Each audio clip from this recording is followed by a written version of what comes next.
let's move on to the lightning round. I'm going to save a lot on chart paper. Okay, first thing we got to talk about, food irradiation. Food irradiation is the safest thing in the planet. We need to really get with the food irradiation. We need to stop being bitches. Just get on our little pony and ride it all the way to food irradiationville, okay?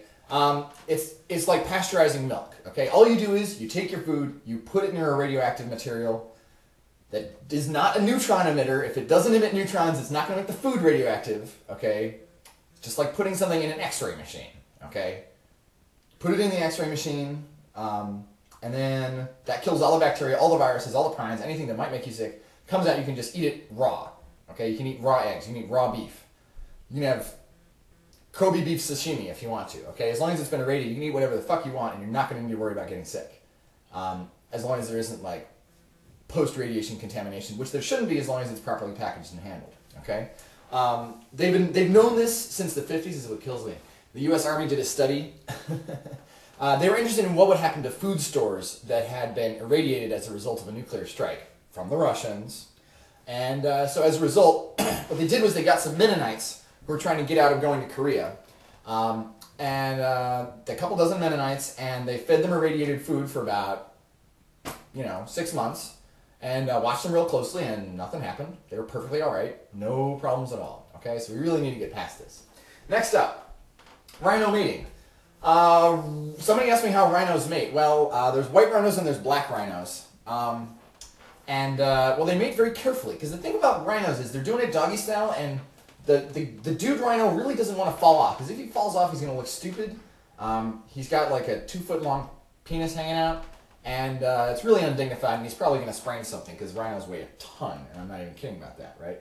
So he kind of gets these very gingerly, and then he just, God, it takes forever. It's just he's like trying to like pop the boner up so he can just slide it right in, okay? And it takes a while to do that. Once he gets it in, they just kind of hang out. The rhino penis itself is kind of interesting in an intimidating sort of way, I suppose. It looks something like this. So it comes out here, and it actually has wings on it. And then it comes up here, and then it's corkscrew shaped at the tip. Okay, these wings, it looks kind of like manta ray wings. Okay, it's this thing looks like an alien coming to like suck the juices out of you. Anyway, lastly, creativity, not lastly. Okay, creativity is basically, it's the opposite of deductive reasoning, because it's productive reasoning. Okay, instead of trying to eliminate things, you're trying to like make things generate.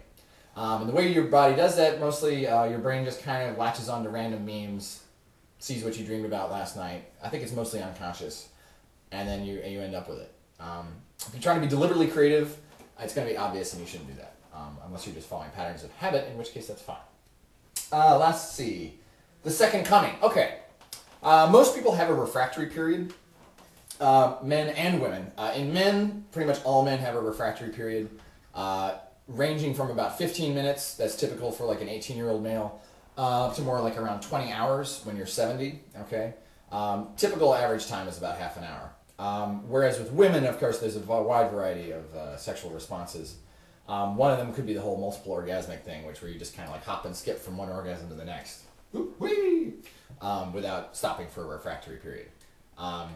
The French call the refractory period la petite mort, which is very poetic, don't you think?